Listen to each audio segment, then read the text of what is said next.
একজন কৃষকের টাকা মসজিদে আর একজন সুদখোরের টাকা মসজিদে আসমান আর জমিন পার্থক্য আছে।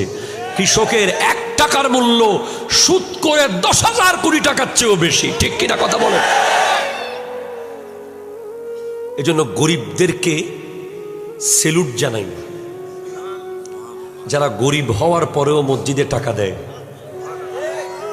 তারাই মূলত মসজিদের রিয়েল টাকাটা দেয়, ফ্রেশ টাকা, নিখুঁত। এজন্য বেশি বেশি বড় লোকের পিছে পিছে দৌড়াদৌড়ি করবেন না,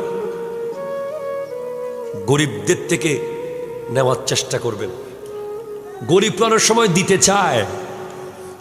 ঢাকায় আমার যে মসজিদ হচ্ছে 11 তলা খিলগাঁও, একবার 60,000 টাকার দরকার, পরের দিন লাগবে। বিশাল বড় বড় ব্যবসায়ী, শ্রমজীবী, কাউকে এই মুহূর্তে পাওয়া যাচ্ছে না। সকালে মিস্ত্রিকে দিতে হবে। দেখেন, আওলাদে রসুলের প্রতিষ্ঠান হুজুর আল্লামা সৈয়দ মোহাম্মদ তহের শাহ সাহেব কেবলার প্রতিষ্ঠিত খিলগাঁও তাহেরিয়া কমপ্লেক্স